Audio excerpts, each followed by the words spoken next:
This sad story began many years ago. Sad. Is it sad? That's something I think is worth pondering. Now I don't think it is, but let each of you guys decide for yourselves. At the time, I was a smashing, fun-loving student. Living a carefree life. Going out, dating, drinking.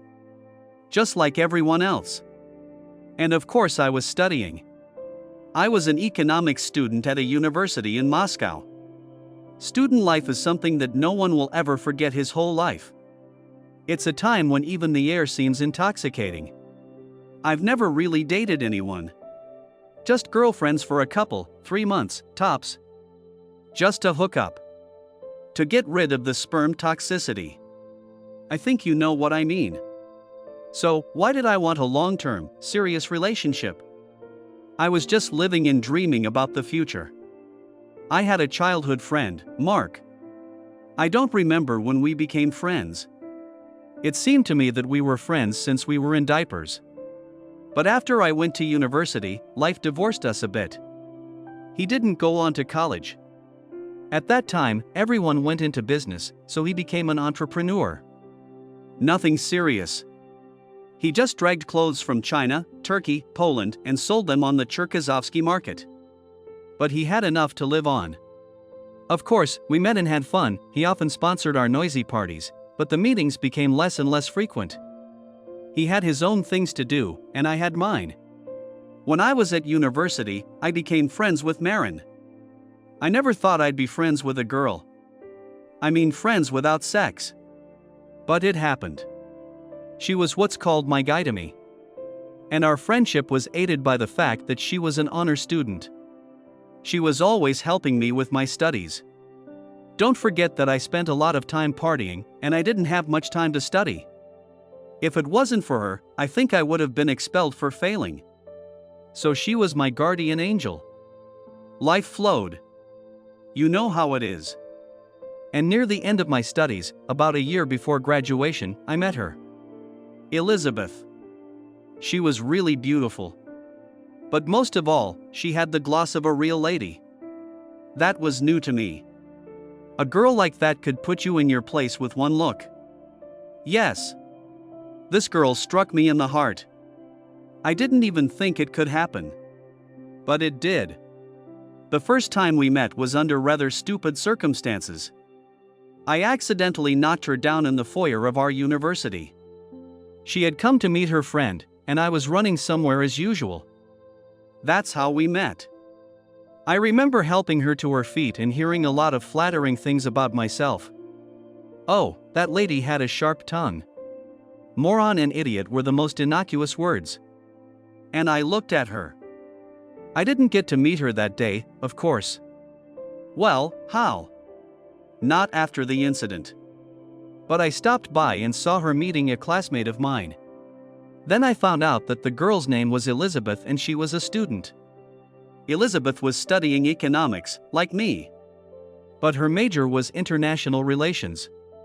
I started pestering Zayua, that was my classmate's name, asking her to introduce us. I didn't dare. I didn't expect a warm attitude after everything. At first Suka didn't want to. My reputation was not very good, but then gave in. She invited me to a party where Elizabeth was supposed to be, and the acquaintance happened. She recognized me, of course, but she didn't get hysterical. We laughed together about what had happened. Elizabeth had a very cheerful character, which I liked very much. That's how we started dating. We did. We had a real romance. It was the first time in my life. I didn't even know it could happen to me. I spent all my free time with her. I forgot all my buddies, even Mark and Marin. I'll tell you straight, Mark didn't like Elizabeth. He said she was too arrogant. That was partly true. That lady had ambitions. But at the time, I didn't care. I fell in love for the first time in my life. My relationship with Marin also broke down. It was a pity, but that's the way it was. Alas. Time passed. We graduated from our universities. Elizabeth got a job in the Moscow branch of a transnational corporation with a center in New York. Her relatives helped her. I was just lucky. I got into a very promising firm. We sold oil products. We both made more than decent salaries. Hey, remember, we were young professionals with no experience. So it was cool. We'd been working for a little over a year when I proposed to Olenka. Well, what's the holdup? Her parents gave us an amazing wedding present. A 2-bedroom apartment. Can you believe it? An apartment in Moscow. It was awesome. I think I should say a few words about Elizabeth's parents. Her father was a retired colonel. Now he worked at a big firm as deputy general director for security. He was a tough guy, but he was fair. He adored Elizabeth. The thing is, he got married late. He was in his 40s then, but Ollie's mom was quite young. It was a bit of a mésalliance. But you know, they loved each other very much, and of course they cherished their only daughter. Elizabeth loved and respected her father very much. She idolized him. She loved her mother, too, but her father was on a pedestal for her. I remember a conversation I had with Ollie's father shortly before the wedding. The two of us sat down and drank heavily. Like I said, he was a tough guy. No. He didn't threaten or intimidate me. He looked me straight in the eye and said, "Son, I'm begging you, please don't disappoint me. Okay? Elizabeth's the only one I have, so, I didn't need to chew on what that would be for what. What can I say? Now that we had our own place, I wanted a son. Well, why? Elizabeth wanted to wait and move up the career ladder first, but I was adamant. I wanted to be a father. I will never forget the day when Elizabeth told me that she was pregnant. I grabbed her in my arms and spun her around for a long time. Elizabeth was squealing and laughing and wailing. "You miserable fool. Let me go now." But I couldn't stop. I felt like this was the happiest day of my life. Things progressed slowly from there. We were both working. The pregnancy went according to plan. Only I saw that as her belly grew, my Elizabeth became sadder and sadder. She had such a great figure, and now I comforted her as much as I could, but it didn't help much. Finally, she gave birth. And of course it was a boy. A son. Just like I dreamed.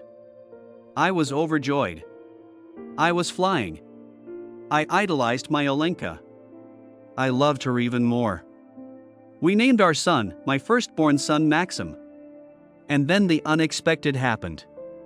But first things first. 4 months after the birth, Elizabeth's best friend had a birthday party and we were invited. Elizabeth was just floating around. Well, you have to realize that a small child is hard. Especially since I was against involving our parents too much. Not that they were against it, but I thought we should manage on our own. But it was hard. Elizabeth really wanted to relax and have some fun. I understood her, because pregnancy, childbirth and taking care of the baby were stressful and she needed a release. We agreed that Ollie's mom would babysit and we'd go out and have fun. I was supposed to get off work early. But of course I couldn't. Look, I was a young professional and I couldn't dictate my own terms. I called Elizabeth and told her I'd be late and that she should go without me. My wife wasn't thrilled, but she took it calmly enough. She only said that I should try to arrive as soon as possible. Yeah. Hurry up. I got home a little after midnight. Why would I drive at the end of the party? I thought Elizabeth was already home, but I was wrong. When I got home, I immediately started calling her, but all I heard was that the subscriber was switched off or out of range. I rushed to my friend's address, asking my mother-in-law to stay a little longer. But there was no one at the place where the celebration was to take place. All the windows were dark. I started dialing the phone numbers of the birthday girl and everyone I knew. But the answer was the same. I had to go home. You can guess how I slept. I didn't sleep at all. I had thoughts in my head. Heavy thoughts, I'll tell you. It was not until about 9 o'clock in the morning that I heard the key turning in the keyhole. My wife had finally arrived. It was Saturday and I was home. When Elizabeth came in, I knew right away that something had happened. She was a mess. She couldn't look me in the eye. I started asking what happened and where she was. Why she wasn't returning my calls. All I got was that they'd gone out late at night to celebrate in the country. And the cell phone reception was bad. I saw that something was wrong, so I continued the interrogation. And that's when she burst into tears. I'd never seen her cry like that. And then she admitted that she'd cheated. That's right. She said she didn't know how it happened. That she'd had too much to drink and blah, blah, blah. She started blaming me for not showing up. Like she got upset and had too much to drink. And then it happened at the cottage. She didn't even know the guy, first time she saw him. It was all a blur. There was a lot of fun and a lot of drinking. Everyone had too much to drink and she ended up in bed with him in the morning. I started crying and begging for forgiveness. She doesn't know what she's talking about. She hadn't had a drink in a long time and the alcohol had an effect. Postpartum depression and all that. I listened in silence, then I said, "Elizabeth, you just broke my heart right now.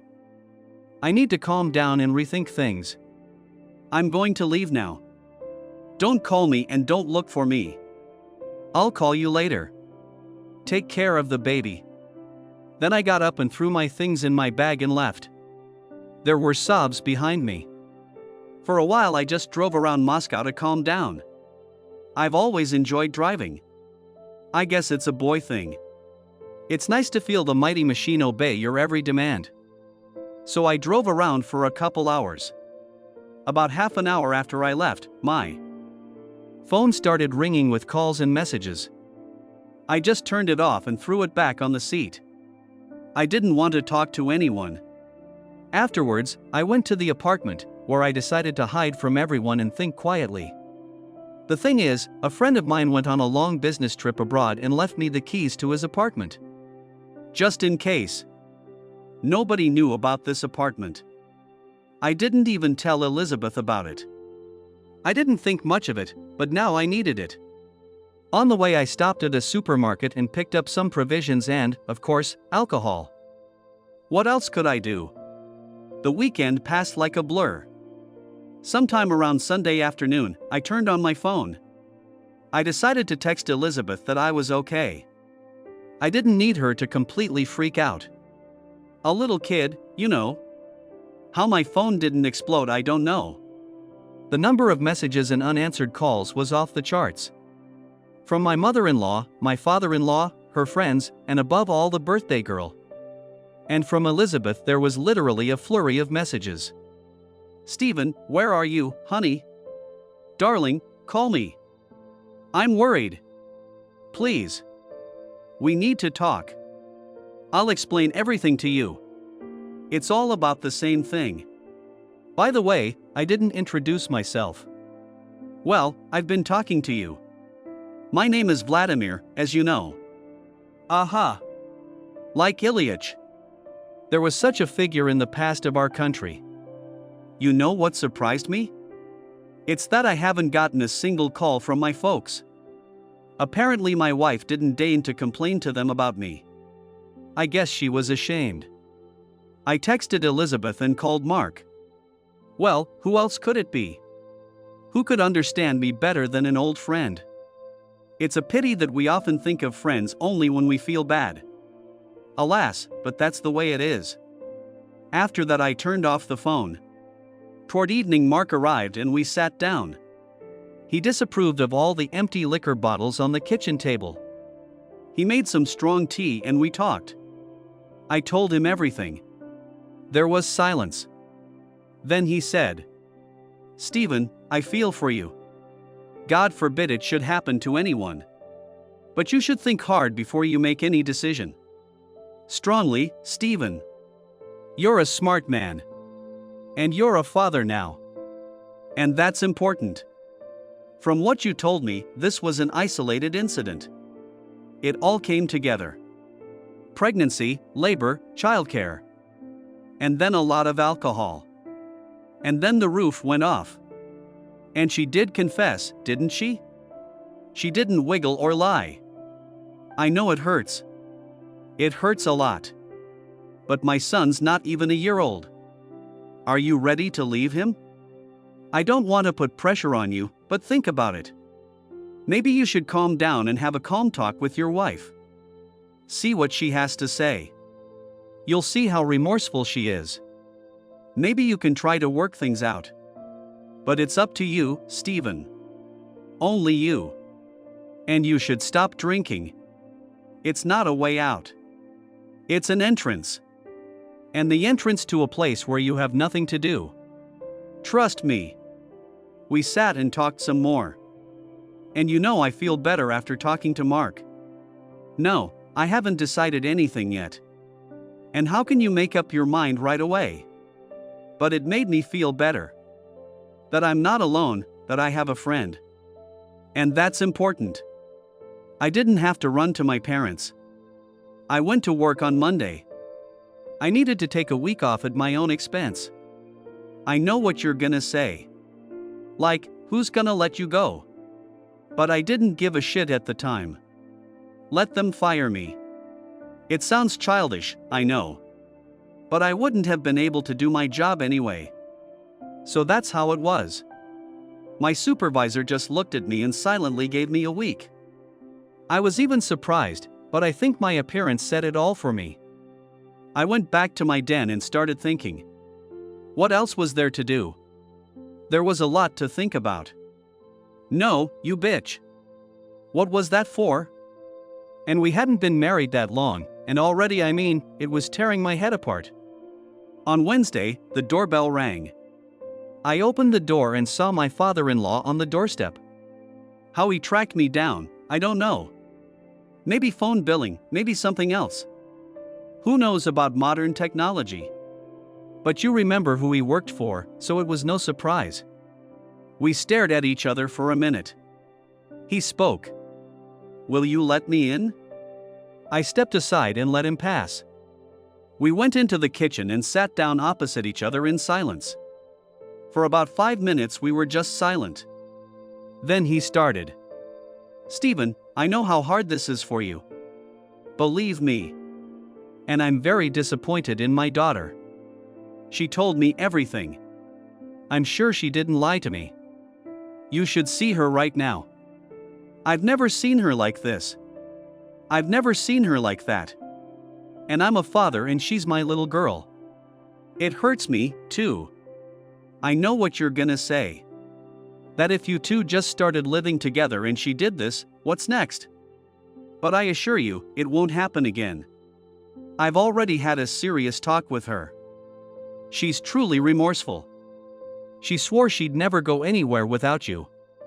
That this will be a lesson for the rest of her life. But you're hurting. And I understand. He stopped talking. He sighed and continued. Stephen, I'll tell you something no one else knows. Maybe it will help you somehow. I had a similar situation. We were traveling around the garrisons back then. We settled in Moscow much later. And my wife made the same mistake. That's why I understand you. But I was much older than you, and Ola was only 3. I could see how hard it was for him to remember. But he went on. Yes, Stephen, she stumbled in a very similar situation. It wasn't easy for me. But I found the strength to forgive. And you know, for the rest of her life, she never stumbled again. Ever. Although I never rebuked her, I was careful to keep an eye on her. She's a beautiful woman and much younger than me. But it never happened again and I got a great wife. But you're young and hot. I think it's harder for you. One thing I'm asking you, don't be too hasty. Just think hard about what's next for you. And think about your son. He needs you. And he needs you.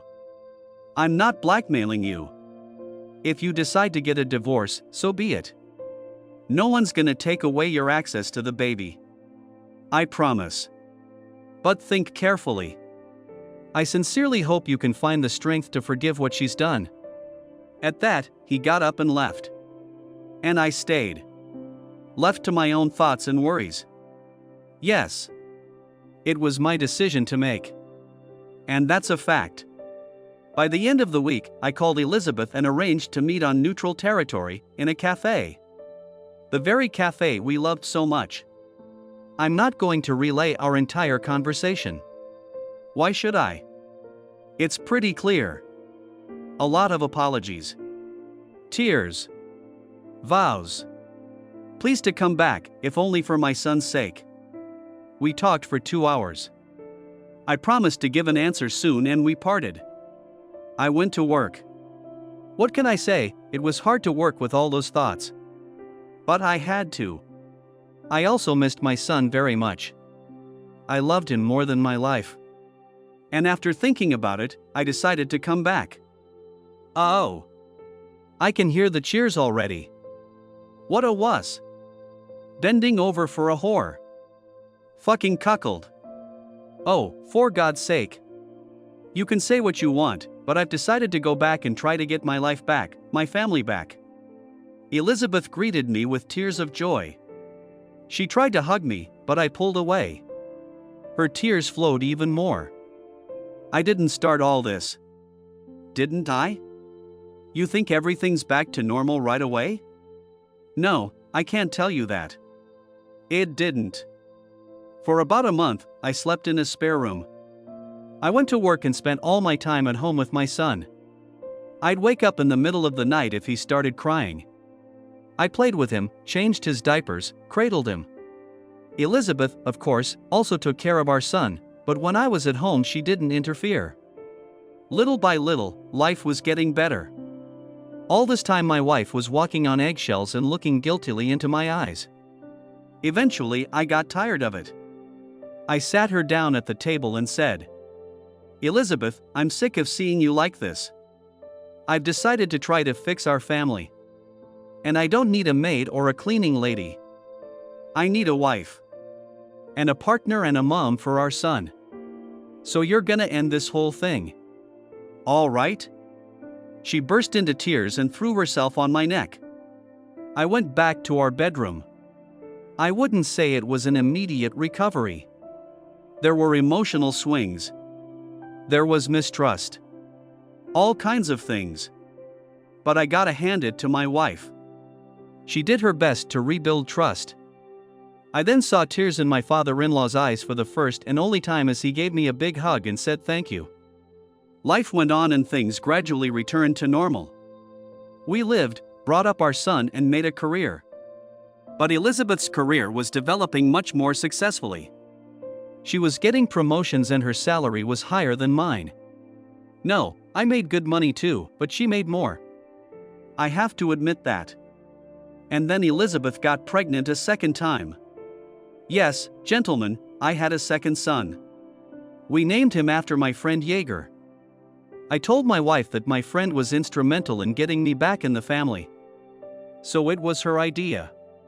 Mark Sr. became my son's godfather. Elizabeth didn't stay on maternity leave for long. By then we could afford to hire a nanny, so she went back to work. I also want to say that Elizabeth kept her promise and never went to any parties or corporate events without me. If I couldn't, she didn't go either. I even told her that I trusted her and didn't mind. But she was adamant on this point. Life flowed, the children grew up. Already the wallpaper went to school. And that's when the event that turned our family's life upside down happened.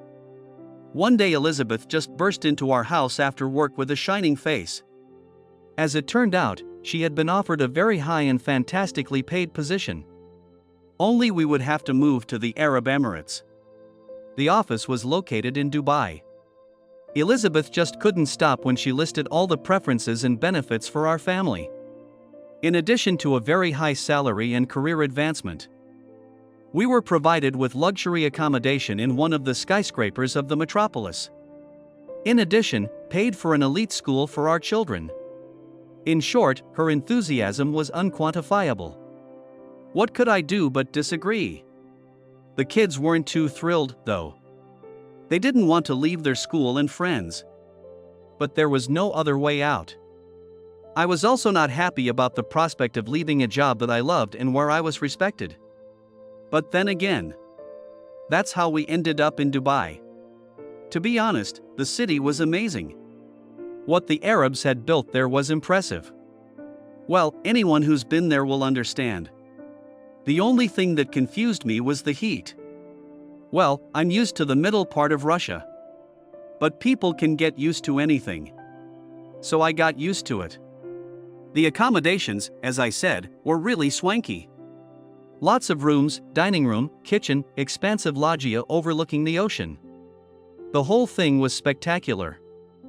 Now I had to look for a job for myself here, but Elizabeth was having a serious conversation. A family council, so to speak. She suggested that I stay at home and take care of my sons. Otherwise I'd have to find a nanny, the kids weren't old enough. And why should I? I had plenty of money. And what kind of nanny would she get? It's better with a father. The children were delighted. Through an agency, Elizabeth hired a governess to clean and a cook to prepare meals. I was to take care of the children's upbringing. That's how I became a housewife. You think I was thrilled? No.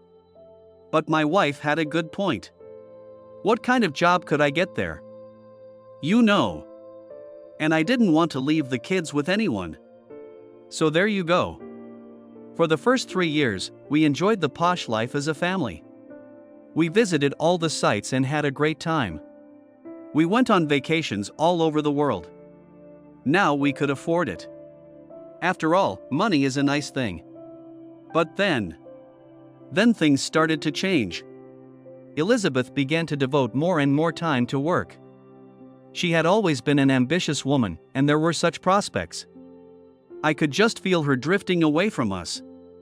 Then I heard patronizing notes in her voice when she spoke to me. At one point I even thought she was speaking to me in the same tone of voice as she did to our servants. However, I did not want to notice or take it all to heart. I cited a heavy workload and stress at work. That's how I decided. My sons and I were getting closer to each other, but my wife seemed to be getting colder to us. Even the kids noticed it. No, you can't say our lives have been bad. Of course not. But when you live with a person for many years, you can't help but notice changes, especially if those changes are not very good. One thing was really stressful. The kids still missed our home in Moscow. Their friends and their school. They didn't like it here very much, and they asked me quite often when we would return to Moscow. What could I say? Exactly. I began to notice some alarming signals after about 5 years of living in our new place. Elizabeth became particularly jealous of her figure. She often looked at it in front of the mirror. She wasn't happy. She even joined a gym. Well, she's always been very careful about her appearance. It was her job. But now it seemed to me it was starting to show particularly badly. There were other small signs that all was not well in the Danish kingdom. For example, she started texting a lot on her smartphone. She used to try to leave work at work and spend time with her family at home. Now things have started to change. I'm gonna tell all you friends right off the bat. We had sex a lot. My Olenka loved sex. She even initiated it more often than not. I didn't notice any difference in that respect, but there was a worm of doubt. And above all, I think it was due to the increasing arrogance, which she did not even try to hide. That's how it became. You think I didn't fight back? Yes, you did. There were fights about it, but usually after the fights, there was a stormy reconciliation. You know. And Elizabeth always took me with her to all the parties and social gatherings. Always. She kept her word in that regard. Even when I tried to avoid it. I didn't like all those pompous subjects. The masters of the world, so to speak. I also didn't like to see the looks those males gave my wife. She was a very beautiful woman. But I never made a scandal about it. If she decided to cheat, she'd do it. How could I stop her? At a certain point, I decided to get into her holy of holies, her smartphone. It wasn't easy. It was unlocked with a fingerprint. But I found a moment when she put the smartphone away and went to the bathroom, and while it was still on, I went into the settings and put my fingerprint on it. Now I just had to find the time and see what was going on. To be fair, my wife never hid it. I guess she was hoping I couldn't get in there anyway. Well, she was wrong. And here I was presented with this opportunity. Well, I expected it somewhere. She had a friend. His name was Stephen and he was, as I realized, although a US citizen, from Jamaica. You know what the cherry on the cake was? He was black. Fuck yeah. A real nigger. How did I know? So there were photos and videos he took while having sex with her and then sent to her smartphone. Why? I don't know why. Probably to excite her and jog her memory. He sent photos of his erect penis, to which she replied that she was crazy about his tool and had never come like that with anyone. And there was nothing wrong with the tool. The penis was 1.25 centimeters and thick. And from the looks of it, he knew how to use it. I could see why Olenka was so conscious of her figure. Stephen was built like Apollo, only black. I guess she wanted to fit in. You know, what I was surprised about was how I didn't feel that she was looser inside, let's say. With a dick like that. And we had sex regularly. Sometimes I felt like Elizabeth was watching it. I mean, with her attitude towards me, I somehow started to want her less, but she was always a hot bitch. So what do you call her now? From what I gather from their correspondence, they met about once a week. And always on different days. I don't know. Maybe it was a conspiracy. Who knows? All conversations were exclusively about sex, there was no pussyfooting around. You know, like honey, darling, etc. No, strictly when, where and when. And, of course, mutual admiration for their intercourse. Like how great it was. You know, even though I was internally prepared for something like that, it hurt. It's one thing to assume it, but it's another to see it. Yeah, well, there's a difference. But, oddly enough, I took it pretty well. After all, her behavior had prepared me. So I didn't throw a tantrum or start breaking dishes like you might think. No, I didn't. What I would have done. I think there would have been two ways she could have reacted. Either get a divorce and go back to Moscow with your tail between your legs. And leave her sons behind. Or resign yourself to it, relax and, as they say, enjoy yourself. That's funny. Only now she wouldn't be hiding in hiding. That she wouldn't end the affair, I was sure of it. Given her fascination with sex with her fucker, it was unlikely. Or rather, impossible. So what now? None of those options were good enough for me. And if the impossible happened and she ended the relationship, would I need her now? Of course not. So what should I do? I should have thought. What I did right away was decide not to have sex with her under any circumstances. Aha! Not after the Negro. I'm not racist, I assure you. But that would have been a bit much. I came up with the idea of telling her that my inguinal hernia was inflamed. She knew I'd had that problem a long time ago. It wasn't serious, and I'd forgotten about it. But she didn't know that. I told her I'd lifted something heavy carelessly and it hurt. Elizabeth demanded to see a doctor, but I said it would pass, it just needed time and rest. I said I would sleep in the spare room until it calmed down. Elizabeth looked at me strangely, but kept silent. To be honest, I didn't care anymore, but I didn't want to escalate things yet. It was her territory. I was an unemployed dependent. What kind of court would leave the kids with me? Especially since she'd have an army of lawyers behind her back. So that's it for now. I started going through their correspondence on a regular basis. No, I'm not a pervert, and I didn't jerk off in the bathroom to all their pictures and videos. Don't be fooled, guys. It didn't happen. I didn't even know what I was looking for. And then it all worked itself out. So I didn't stop by for nothing. I found out that my faithful wife could take 3 weeks off in 3 weeks and wanted to spend them with Steven at his apartment. It was gonna be a fuck fest. Just the two of them. That's what it's called, I think. I figured he was lonely. She was gonna tell me she was going on a short-term business trip. She's a whore of a bitch. So I thought this was my chance. I mean, I'd have a chance to go to Moscow with my sons. And then we'd have another fight. I wasn't going to give in to that bitch. I had 3 weeks to prepare. First of all, I had to carefully discuss the trip with my kids. It was scary. After all, it would have to be secret, and if Elizabeth found out, I don't think I could do it. Well, I could go myself. But the children? I didn't want to leave without them. I couldn't leave them with a mom like that. However, everything went as well as it could have. When my boys found out about the trip, they threw themselves on my neck. Yes, they never got used to living here and would love to come back. Over the internet, they never stopped in touch with their friends, and the joy of meeting them excited them. We agreed to keep it a secret from their mom. Let it be a surprise. And it would be an event for the grandparents. They loved their grand Hildren so much. I called Mark on WhatsApp. We didn't stop talking. Although not so often, we called back. I briefly outlined my situation. No details. He said he was sorry for what happened.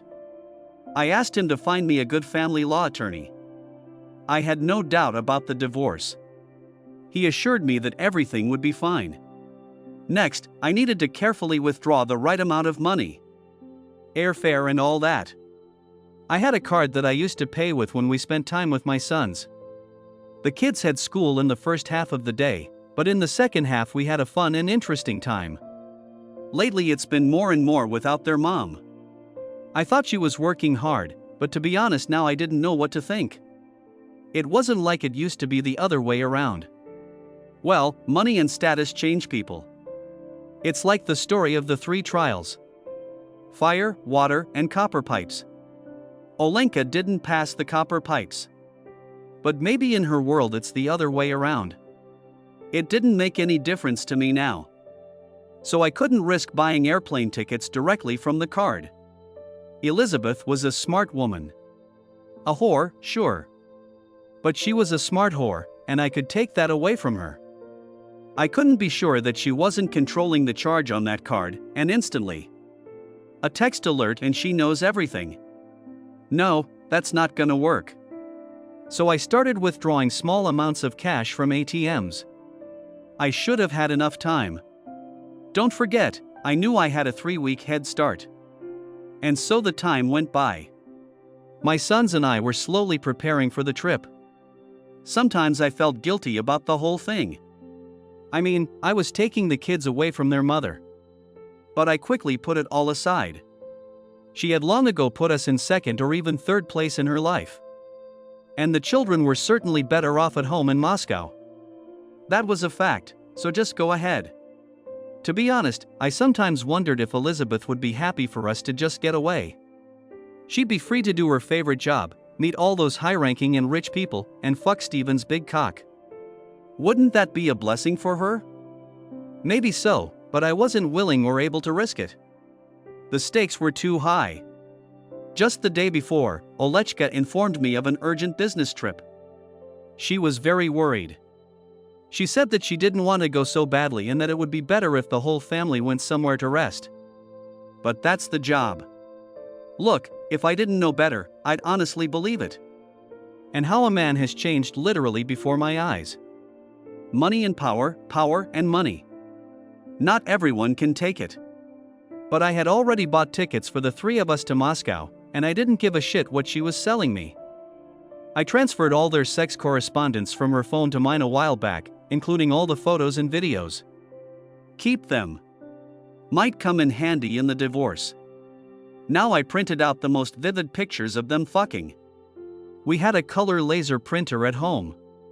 Sometimes Elizabeth needed it for work. And now it came in handy for me. I carefully placed all the illustrations of her infidelity on the large table in our dining room, making sure our children didn't see them. They didn't need to know what kind of fucking mom they were. It's still a mom. I left a note in the center and put my wedding ring on top. Note text. Dear Elizabeth, you can see from the table that I know all about your betrayal, which was a natural extension of you deciding to separate your life from your family, your husband and your children. You've really disappointed us. I say us because our sons have been asking me for a long time why you've become so cold. Yes, Elizabeth and the children have noticed. So it's not just me you betrayed. Your husband. But also your children. Apparently your job and especially your friend Steven's big dick have become more important to you than us. It's a shame, but what the hell? As for me, you've broken my heart once again, Elizabeth, and as you know, there's no turning back. You're not stupid. We'll fly to Moscow together and I'll file for divorce there. Elizabeth, don't even think about doing anything against it. You do not want all these photos and videos to get to your management and just end it up on a lot of porn sites. And think what your father and mother will say if they see it. He's got a heart condition, and imagine your mother's shock when she sees you sucking on Steven's big black cock so hard. I can't imagine their reaction. Their favorite little girl and that big, black cock. It's mind-blowing. You gotta admit. Please don't tell me I'm scum. You know I learned that from you. You're a good teacher. And while I respect your father very much and love your mother as my own, I will do this for my sons. Here's the deal, Elizabeth. My lawyer will contact you and send you the divorce papers. The kids will stay with me in Moscow, but you know they're better off there. And you don't have time for them. Between your majestic work and Steven's dick, there's no time at all. I'm surprised. So much work and so much cock. How do you manage? Elizabeth, I will refuse alimony. I'll be able to feed and raise our children with dignity. You know that yourself. I don't need the money that made you such a bitch. But in return, the kids and I will live in our Moscow apartment. At least until their 18th birthday. And then you can have it. It's a gift from your parents. But only when the children grow up. It's for their good. The school, the yard, and all that. You know what I mean. Also, Elizabeth, please don't do anything stupid. You're smart, smarter than me, I think. You've been hornswoggling me for who knows how long, and I didn't even realize it. But don't piss me off. God knows I'll destroy you, even though I don't want to. For the sake of our children, you're their mother, and I loved you. Even in the past. By the way, I'm just warning you that if anything happens to me, all these materials are hidden in a safe place and will immediately see the light of day. You see what I think of you now, Elizabeth? I used to love you, and you know it. It's in the past, of course. Don't contact me, please. I don't want to see or hear from you. It's all through a lawyer. If you'll be a good girl and sign, I won't say anything to anyone. I'll tell your parents it's just better for the kids. They're not happy at the Emirates. After the divorce, if you want, we'll arrange a time and a way for you to have contact with your sons. See how kind I am. I think it's time to say goodbye. I'm sorry it had to end like this. But you take care of yourself. Say hi to Steven Big Dick. Don't get too excited with him. You're gonna have to walk, you're gonna have to work. So don't get too excited. See how thoughtful I am. And in conclusion, go to hell. After that we packed up with our sons and drove to the airport. At speed we went through customs control and flew to Moscow. When we arrived in Moscow, we went straight to our apartment. The thing is, when we left we decided not to rent it out. Yes, I realized that you will say that it was possible to make money, that it was stupid, but we decided not to risk it. We knew what the tenants could turn it into. The cost of future repairs could have exceeded the rent. And that's if they hadn't flooded the neighbors or started a fire. But it happens. There are plenty of examples. During the whole time we were away, Elizabeth's parents and I had been watching the apartment alternately. So we knew perfectly well that the apartment was in perfect order. When we entered our apartment, my son's joy was unbounded. We were finally home. It had been 5 years, but it was as if we had never left. We started unpacking our things and settling in. I decided not to call the grandparents right away. It was necessary to see how Elizabeth would react, and then, based on her actions, to take further steps. I was determined, but I decided not to escalate the situation. Perhaps my wife and I could solve everything relatively peacefully. But I wasn't sure yet. Elizabeth had changed and I didn't know what to expect from her. Time would tell. Now I had to meet Mark urgently and talk to a lawyer about the upcoming divorce. I didn't doubt that there would be one.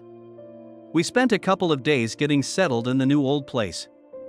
The kids were excited and had already contacted their friends, while I was putting my thoughts in order. I was honestly sad. Sad for my marriage, for the way it was ending. I wasted no time in meeting with the lawyer. He made a favorable impression on me.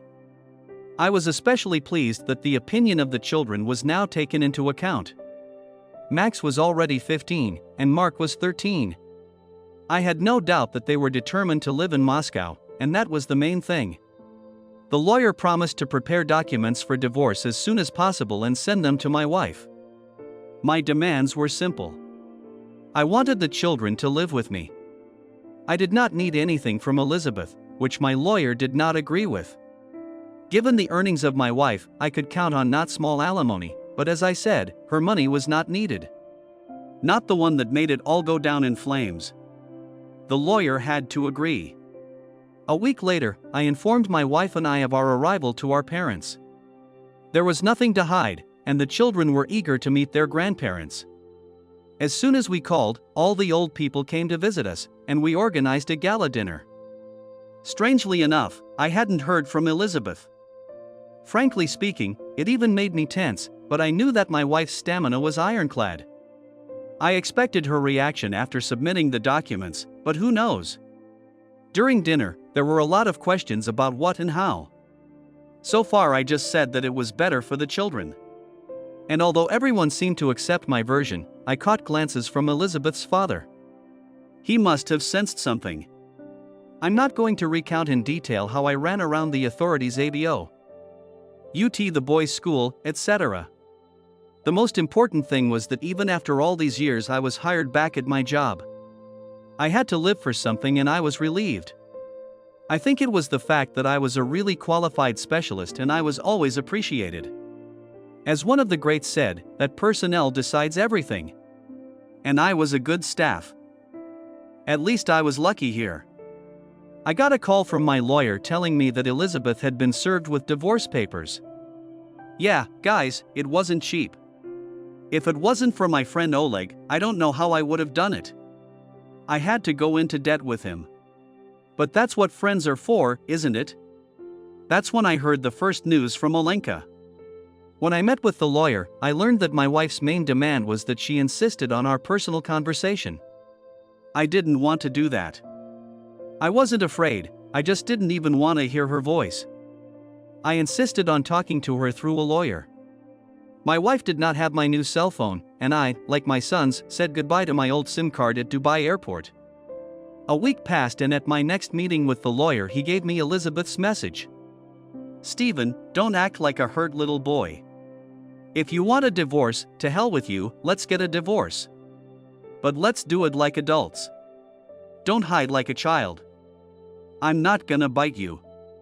Let's just meet and talk things over. I'll come to Moscow myself. And what's this fear for your life? Have you lost your mind there? Stephen, I don't mind the children staying with you in Moscow. You are for them, as I don't regret to admit it, both their father and mother. I know that's what they want. Do you really think I want to hurt my sons? You're out of your mind. I agree to all of your terms. But let's meet like adults and work it out. Just set a time and place. I am truly sorry for everything. I've been thinking. And you know, I've decided it's really necessary. One meeting. I won't die. But it'll be quick and to the point. I made an appointment. The funny thing was that during all this time Elizabeth had not deigned to call her parents once. Maybe she had a conscience after all. But I don't think so. It was just fear. She didn't know I told them what we were up to. Especially my dad. So I think it was just fear. A week later, Elizabeth flew in. We met at the very cafe we loved so much. The very same cafe where she had persuaded me to come home for the first time. I think it's symbolic that our marriage will end there. Call me sentimental. I arrived, as usual, about 10 or 15 minutes before the appointment. It's a habit of mine. I'm never late. I can't. At exactly the appointed time, Elizabeth walked in. It had been almost 2 months since our departure and, as you realize, I hadn't seen her all that time. I'll tell you that I didn't see any special worries about her. Businesslike and focused as always. She's also beautiful. Whore. She came right up to me. Before, I would have rushed to help her sit down. But that was before. Now I didn't give a shit. It was different now.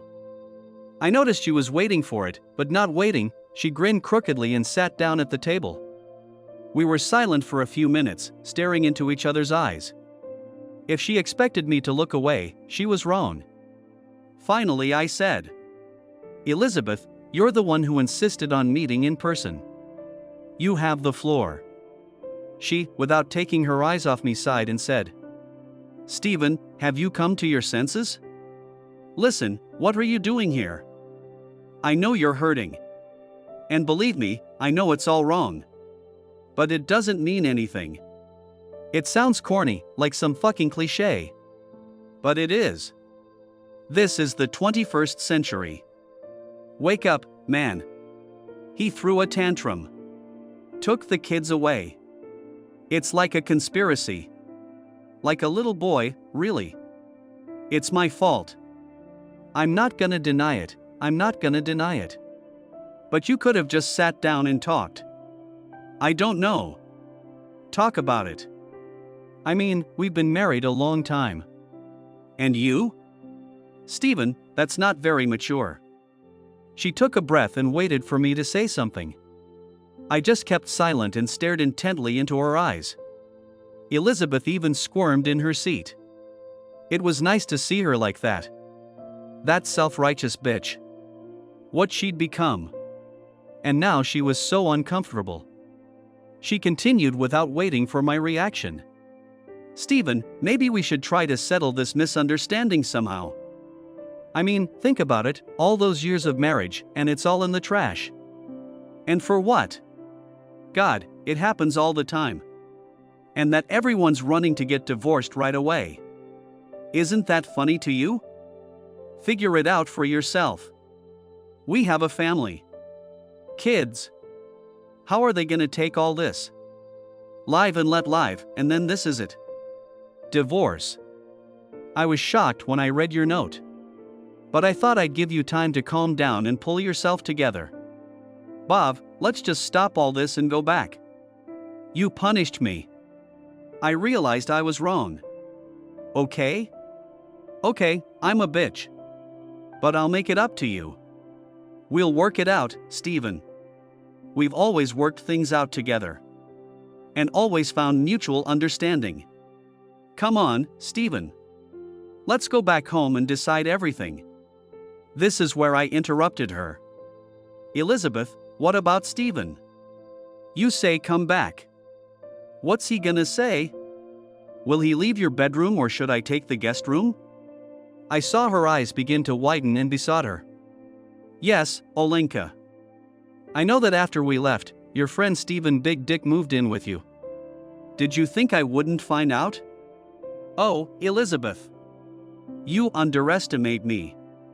You can't do that. I leaned forward. So what about Stephen? I was thinking maybe we could take turns in the bedroom. But, you know, I can't really compete, his instrument. You know what I mean. I saw Elizabeth's realization and her shoulders slumped. All of a sudden, all of the zest was gone, and she shrugged her shoulders. What can I say? You ran away and he stayed. So, why not? I mouthed stiffly. Let's get to the point. This marriage is dead. You realize it yourself. That's why you accepted your boyfriend. I think it's time to discuss the really important decisions. And we discussed it. The kids stayed with me. I got primary custody. The only thing Elizabeth was stubborn about was child support. She wanted to be financially involved in her sons' lives. We came to a compromise that she would set up a separate fund for each son, where she would transfer the money. When they reached adulthood, they could use the money as they saw fit. Well, I think that's right. I absolutely refused to have anything to do with her money. Not me. In addition, we agreed on a schedule for her contact with the children. She could contact them via the internet via video link. In order to see them in person, she had to coordinate with me. Well, that was fine with me. She was their mother, after all, and they loved her. That was the end of it. The divorce went smoothly after that.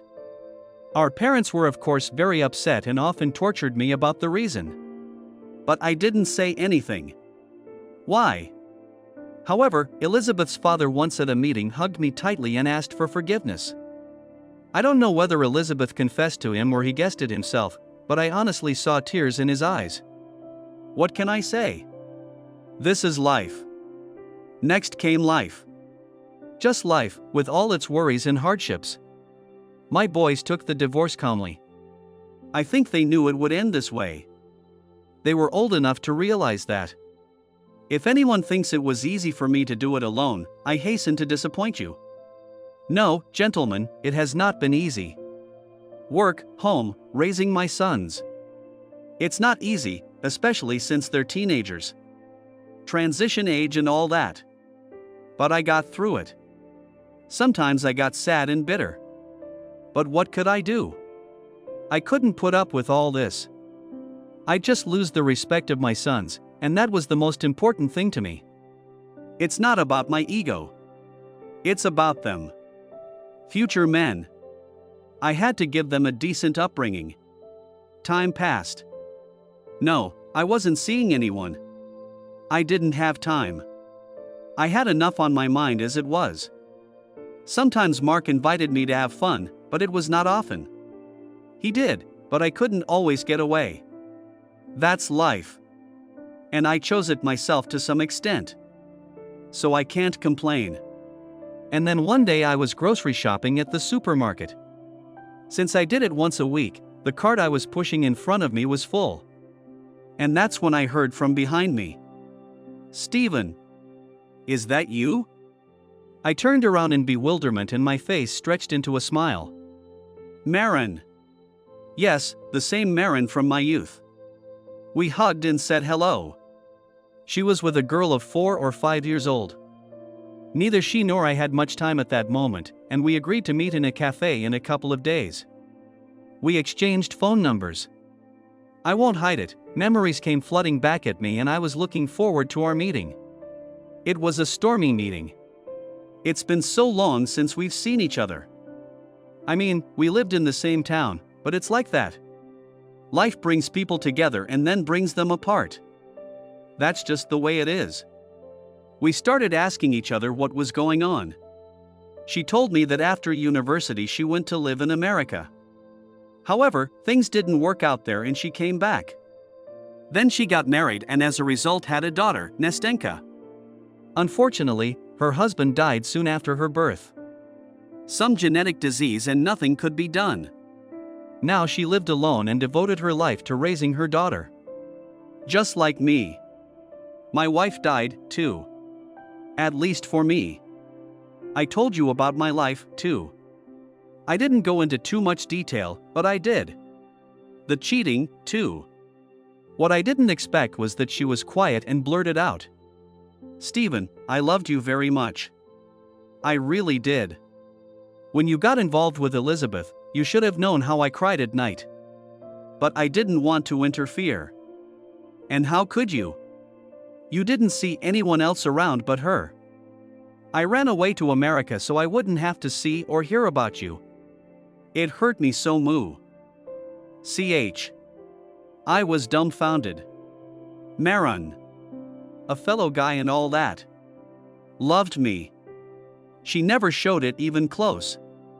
Those women. Who knows what they're like? Maybe I'm just a dummy. But what she was right about was that at that time I only saw Elizabeth. That was a fact. So, as you can imagine, we started dating. I couldn't miss Maron a second time. No. That couldn't happen. And I missed the company of women. So Maron appeared in my life after Elizabeth. And I fell in love for the second time in my life. Our relationship didn't develop quickly. We were careful. We weren't kids anymore. Our first intimacy didn't happen until 2 months later. I wanted to. But Maron seemed afraid of something. Maybe she was afraid of getting burned again. I don't know. And the little girl. How would she feel about a strange man? That's the question. So I had to win over 2 women at once. And that's not easy, guys. I introduced Maron to my sons. I was apprehensive about how they would receive her, but everything went remarkably well. They were happy for me. They understood that I lacked a woman's warmth in my life. I must say that Elizabeth was in regular contact with both sons. They forgave her and they developed a warm relationship. I was glad of that. Yes, she betrayed me, but not them. I think she realized that family means something after all. Well, that's good. My relationship with Maron grew stronger and stronger, and we decided to live together and get married. That's right. Married. I loved Nastia with all my heart, as if she were my daughter. I wanted a daughter, but after the birth of Mark Jr., Elizabeth flatly refused to have more children. So Nastia was a blessing for me. I decided to adopt her, and for that I had to formalize the relationship. And we wanted to do it anyway. And just when everything seemed to be going so well, thunder struck. Nastia was diagnosed with the same disease as her biological father. Maron was in shock. She had lost the husband she loved and now her daughter. It was too much. God, we've been running around to different clinics and institutes. Public and private. But nowhere could help us. And when we almost despaired, a ray of hope shone through. In one of the private clinics in Germany we could help save my little girl. That's how I saw her. I loved her with all my heart like my own, maybe even more. But we had to operate. And it wasn't cheap. Not cheap at all. We contacted the clinic and we looked into it. Yes, the odds were high. We were assured a 90% success rate. We were overjoyed. But now we had to find the money. I was making good money, but I had a family, children. Do you have any idea how much it costs to live in Moscow? That's right. My 2 teenage sons and my daughter. The money went like water through my fingers. Who thinks about the bad? Well, we didn't. We were just living and enjoying our lives, and then this happened. I had a little stash. If you remember, I had to save for my own place. The apartment we lived in belonged to Elizabeth, and when my sons grew up I'd have to vacate it. I was collecting. But how much for all those expenses I could raise? You can see for yourself. I regretted for the first time in my life that I had refused Elizabeth's alimony. She had set up trust funds for both boys, but they weren't available until they were of age. So there you go. I had a hell of a run. I went around to everyone and everything. I even thought about selling a kidney. But it still wasn't enough. And when I was almost desperate, my friend Mark once again helped me out. By that time, of course, I had already paid off my initial debt. He had already promoted not much and offered to take a loan for his company. That's the kind of man he was. With all our money and help from my work, the sum was coming up. With such news, I ran home to please Maren. When I piled into the house, Maren met me with a confused look on her face. She hadn't smiled in a long time because of all this, but that day she was especially gloomy. That's when I heard the sacramental phrase, "We need to talk." I sat down confusedly on a chair in the kitchen and she continued, "Stephen, we have to break up." I went into shock. What? Why? What's happening? How could this be? I didn't understand anything. I even forgot that I'd gotten the money. But I wasn't going to give up. I started asking what was going on. She was just repeating the same thing with a dead face. "It's the right thing to do, Stephen. You don't understand. It's necessary. I'll explain it to you later." But I finally got my way and made her explain. "Yes, you did. After I told her I got the money." Then she burst into tears. From the scraps of words I recognized the truth and it shook me. Turns out she was met by, guess who? That's right, Elizabeth. My unfaithful ex-wife. She somehow, apparently from my sons, found out about our misfortune. And then she offered us the full amount at once. But with one condition. Maren had to break up with me. What a bitch. She didn't bring me enough grief. I waited for both sons and questioned them. Yes, that's what it turned out to be. They told me that we decided to marry Maren and about Nastia's illness. Everything. And Elizabeth flew in. When I asked them why they didn't tell me about their mother's arrival, they said that she had asked them not to say anything. Like why they didn't know. She told them about some surprise and blah, blah, blah. To say I was disappointed in my sons is an understatement. We had never hidden anything from each other, and now this. They made excuses for a long time, saying they didn't suspect anything. I think they did, but it left a residue. By the way, it never occurred to me to ask Elizabeth for money. By that time we hadn't spoken to her at all. I'd forgotten all about her. No, I didn't have any pride. She just slipped my mind. I calmed Maren down and told her that there was money. That she didn't have to worry about anything. Nastenka would be fine. That night we sat hugging for a long time. Except I couldn't let it go. I had to see Elizabeth. I thought she'd become a person, and now this. Blackmailing a child's life. It was too much even for her. We met at the same cafe. It's become a tradition. She walked in this time not confidently and sat down at the table. I started the conversation. So what are you doing, Elizabeth, may I ask? Elizabeth didn't look me in the eyes and spoke almost in a whisper. Stephen, when I found out that you were going to marry Maren, I realized that I was losing you forever. I was sure we'd get back together. I don't know why, but I was just sure, that's all. Of all the women in the world, I knew she was the only one who could take you away. You think I didn't know she loved you back then? You men are so stupid. But I saw everything. And after all these years, you met her. I had to do something. Understand that. And then Maxim told me about my daughter Maren's illness and I realized that this was my chance to get rid of her. Are you so stupid that you thought I'd give up on you? Oh, God, don't tell me that. I was just waiting. I was waiting for my time. And now it's here. She grinned bitterly. Money. What about money? You know it's not a problem for me. I was just fighting for us, Stephen. The child has nothing to do with it. This is where I interrupted her. Elizabeth, there is no us. You threw it all away years ago. I wasn't the one who spread your legs and put Stephen in bed. How is he, by the way? Is his dick okay? Elizabeth turned her head away and wrapped her arms around herself. I felt sorry for her for a moment. She said, He's gone. He's been transferred back to the States. I grinned. Well, Elizabeth, I sympathize with you. But there's no one else. Well, someone who will comfort such a beautiful woman. No, such dicks are not on the road, but still. Elizabeth looked at me.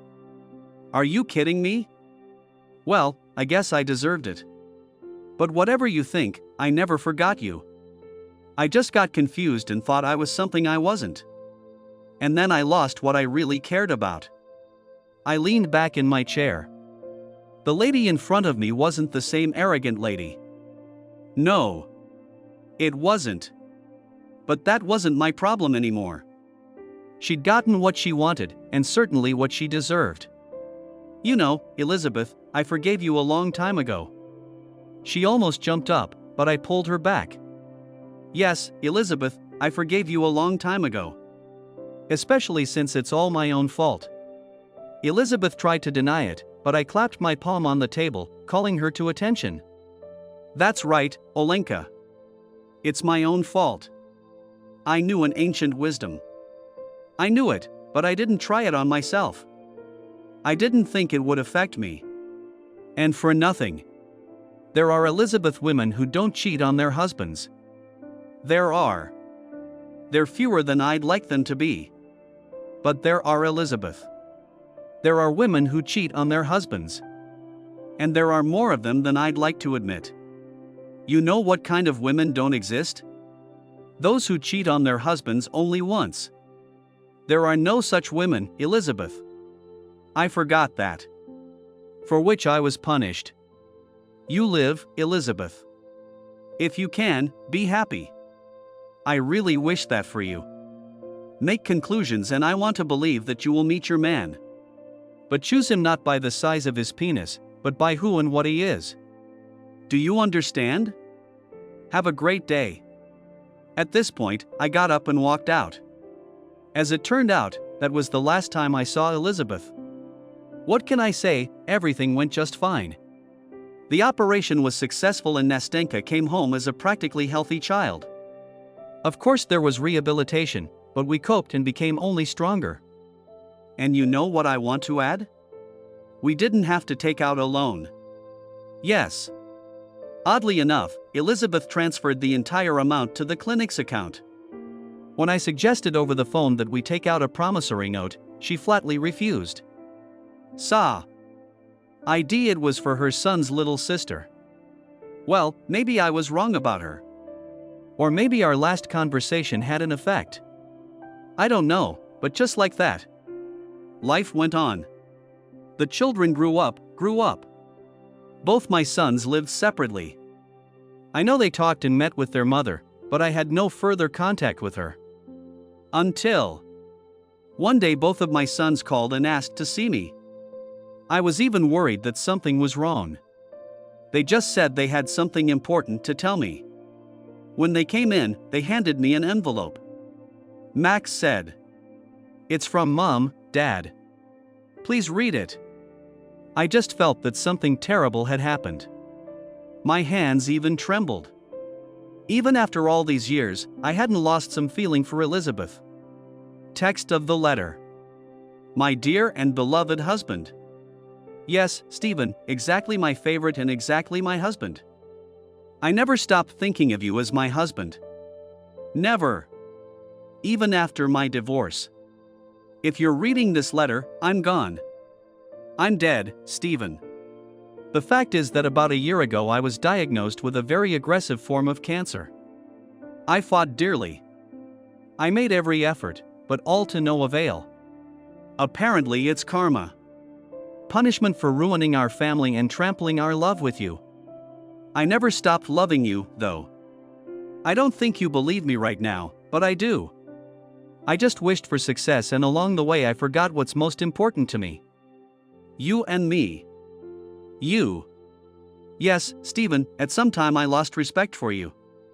We were brought up that a man should earn more, and when things changed, I decided that you were beneath me. Yeah, respect started to fade. But I never stopped loving you. Even when I didn't. Yes, Stephen, I cheated on you. At the time, I thought I deserved it. Something on the side. Separate from you, separate from our family. I don't know why. I guess I've become an arrogant bitch. Steven never meant anything to me, but you meant everything to me. And I cheated on you anyway. But I never betrayed you. I don't know if you'll understand me, but it was kind of separate from us. The dark side. You were always the light side. When we got divorced, I had no idea it was permanent. What are you talking about?